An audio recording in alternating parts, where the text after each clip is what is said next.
Good morning, good morning, good morning to everyone. Welcome back to Vibes Talk Live. Akaba ari channel yanyu, channel y'Abanyarwanda, channel mugomba gukunda ndetse akaba ari channel mugomba kwandika ahantu muri channel zose ukurikirana umunsi ku munsi. First of all, let me thank everyone wamaze gukora subscribe. Ndagushimiye. God bless you.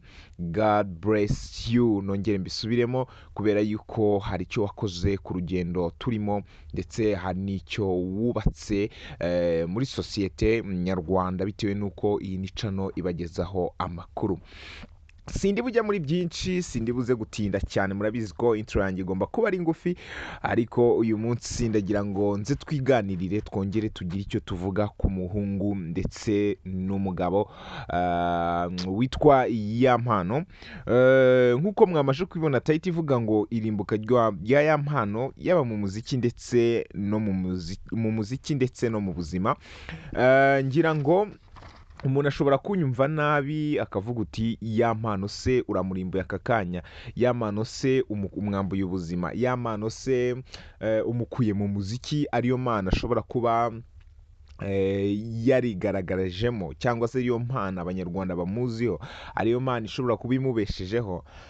My answer ni no, ntago mukuye mu buzima, ahubwo wenda ni titre mba nkoresheje kugira ngo tubashe kuza twiganiraho, buri wese aze kuyitekerezaho kabiri koko arebe ese koko ibi bintu birashoboka ko Yampano bishobora kuba bimwangirije ubuzima. Erega buriya kuba umuntu kwangiza ubuzima bwawe nabyo nabifata nko kuburimbura, kuko niba wari ufite ubuzima bwiza urumva ugashiduka wageze mu buzima butari bwiza, urumva hari ikintu muri wowe kiba cyamaje kurimbuka, hari ubuzima bubi buba bwarimbutse, noneho wowe ukerekera muri bwa buzima bundi butari bwiza, cyangwa se akaba ari ubuzima nyine umuntu atishimiye. Ubwo urumva hari icyiciro kimwe wavuyemo ukajya no mu kindi. Still no mu music, kuba wakoraga music ukayireka, it means ngo ni bimwe mu bintu bigize gute, ni bimwe mu bintu byarimbuwe muri wowe. Ikindi kintu gikomeye hari ukuvuga ngo ibi bintu reka mbanze mbigendere kure, kubera yuko buriya izina ubustar cyangwa se kuba umustar, kwamamara, gutera imbere, kwamamara ni ikintu kiremereye cyane, kigora abantu ndetse kijya kinagorana mu bijyanye wenda no kuba hari imyanzuro runaka yafatwa, kubera yuko umusitari yakora icyiza yakora ibibi biba bikwiye kujya in public, biba bikwiye kumenya. Nibyo umugabo witwa Bosco ajya avuga ngo niba koko uzi ko wagiye kuri iyi mihanda, emera uruzakuzira, emera ibizakubaho byose, kugomba kugira gute, kugomba kuba wavugwa. Rero sasa ngiye kubahereza fagiti zigera kuri eshatu zishobora kuba zitumye mvuga iriya tayito ijyanye no kurimbuka kwa Yampano, yaba mu buzima ndetse no mu muziki. Mbere y'uko mbasobanurira iriya titire, ikintu cya mbere ndavuga ni ibintu bitatu navuga ngo byerekana ko Yampano byanga bikunda hari ubuzima bumwe ashobora kuvamo akajya mu bundi, hari ubuzima bumwe bwarimbuka muri we akinjira mu bundi buzima bushyashya, even bwiza cyangwa se bubi. Ibyo byose ni ibintu bigishoboka cyane, kubera yuko aracyari umuhanzi kandi aracyasohora n'indirimbo, murabizi sibyo? Ikintu wenda ndi buvuze kuba navuga before let me introduce Yampano. Yampano mbere ntago yari umuhanzi mwiza, twari twaramukunze mu bihangano bigiye bitandukanye, kubera yuko nasaga nyinshi twamwumvagamo, yari n'umuntu abantu bishimira cyane bitewe na karagiteri ze cyangwa se uko yitwaraga, yaba mu ma interview, yaba aho yagiye kuririmba, nyine yashimishaga benshi. And of course ikintu cya mbere ndi buze guheraho kiri buze guhura n'ibyo nari maze kuvuga, nicyo bita gushyirwa hanze kw'amashusho y'uyu mugabo Yampano y'urukozasoni. Ntabwo nayita urukozasoni, kubera ko ahubwo reka nyite ko ari amashusho y'abashakanye, y'amabanga y'abashakanye. Aya mashusho kujya hanze ni amashusho ntekereza ko hari ibintu byinshi yateye depression Yampano, hari ibyo yangije mu mitekerereze ye, hari ibyo yangije mu bafana be, hari ibyo yangije mu babosi bateganya kumumanaginga cyangwa se kumuha akazi cyangwa se gupanga izindi deal nawe. So bivuze iki? Ibyo byose yagiye yangiza muri we ni ibiza kubangamira bya bintu bibiri nababwiye, ubuzima ndetse n'umuziki. Ku ruhande rw'umuziki hari wenda nk'ibitaramo ashobora guhomba bitewe n'ariya mashusho.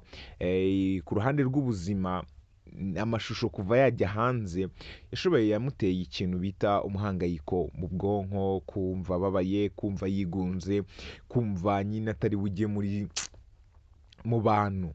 Ni ikintu kibabaje. Murabizi ko yahombye igitaramo cya Papa Cyangwe Experience, murabizi ko atigeze ayizamo kandi yagombaga kuyizamo. Buriya ibitaramo byinshi yagiye abikwepa bitewe n'iki? Bitewe n'uko iya mpano yumvaga adashaka kugaragara cyane mu ruhame. So urumva mu buryo buri mentalite umwana yamaje kwangirika muri we, yamaje gupfa mu mutwe bitewe n'iki? Na ya mashusho y'urukozasoni yaba yaragiye hanze. And then the same as no muri music, ibyo bitaramo rero kuba yarabihombye, kariyeri ye yari irimo yangirika, sibyo? Ubwo murumva ko byanga bikunda hari ahantu biri kuza guhurira. Iki ni kimwe mu kintu kiri buze kurimbura ya mpano, kuba ari amashusho ye yaragiye hanze. Nicyo kintu cya mbere wenda navuga ngo gishobora kuza gutuma ya mpano ubuzima buhinduka. Ikindi kintu cya point view yanjye ya kabiri igira gupfusha umwana we wa mbere. So guys, abantu muzi ikintu kijyanye, abantu muzi urupfu ni ikintu kibabaza, abantu muzi guhubura umuntu ni ikintu kibabaza, especially ya mpano nibwo bwa mbere yaragerageje kuba yabyara umuhungu we cyangwa se umukobwa we wa mbere w'imfura, imfura ye. Bishatse kuvuga ngo iya mpano yagize agahinda kenshi kumva ko umwana we yamaje kwitaba Imana, sibyo? Mu buryo buri mentalite byararangiye, mu mutwe yarapfuye, yarangiritse mu mutwe, yagize ihungabana rikomeye cyane. Aribyo ndi buze kukubwira ko hari ubuzima runaka ibi bintu biri buze gusiga ya mpano agezemo. Mu mutwe gupfa bijyana wenda navuga ngo bijyana no gukora gakeya, bishobora gutuma impano ya mpano nyine nayo igenda ikendera, cyangwa se abakunzi be bakomeza kugenda, abanzi bakomeza kugenda bamukina ku mubyimba. Ibyo ni bimwe mu bintu bishobora kuzagaruka uyu mwana w'umuhungu ya mpano, ugashiduka ubuzima bwamaje kwerekeza mu kindi cyerekezo tutaramenya ngo ni ikihe. Ikindi cyane gikomeye cyane mu minsi yatambutse, nubwo wenda ntari shuwa neza kuko bitaramara gutangazwa n'ababishinzwe cyangwa se n'ibigo bibikurikirana, kuba umugore we wagombaga kuzabana nawe ubuzima bwe yaramureze akamujyana mu rukiko kugira ngo wenda ajye kugira ibyaha runaka akurikiranwa. Iki ni ikintu nacyo navuga ngo cyagutera ihungabana, sibyo? Cyagutera kubaho ukundi kuntu. Muri ino minsi muri kubibona ari gusohora indirimbo, akasohora ari indirimbo z'agahinda, z'amarira, z'umubabaro, zo kumva nyine yigunze, zo kumva atameze neza, ugasanga harimo incyuro, ugasanga harimo amagambo y'ibyamubayeho.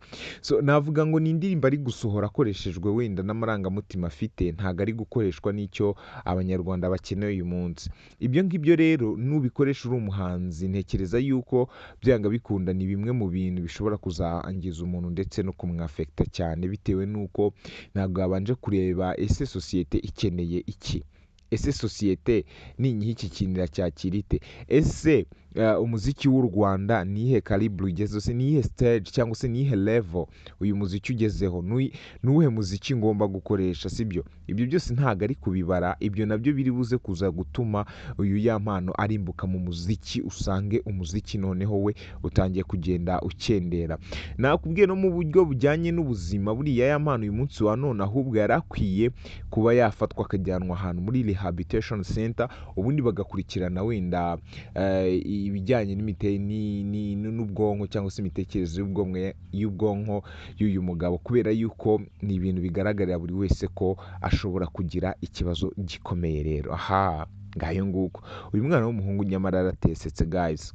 Ibi bintu, hari ibintu dukora mu buzima tukibwira yuko ibyo bintu ntacyo bishobora kwangiza, ariko in future cyangwa se mu hazaza ugasanga bya bintu nibyo noneho bizanye umurego mwinshi, bitwangirije ubuzima. Ngayo kuko rero ayo niyo makuru ya mpano. Iyo niyo mpamvu nahisemo kugira ngo tuze kuganira. Nawe ufite uko ubyumva kandi ufite uko wabivuga, jya muri comment ubundi wandikemo uko ubyumva, ubundi nurangiza kandi agasubscribe nunabikunda. Let me request something, uze kugasharinga n'inshuti zawe guys. Iyi vibes talk live igere kure. Reka mbashimire.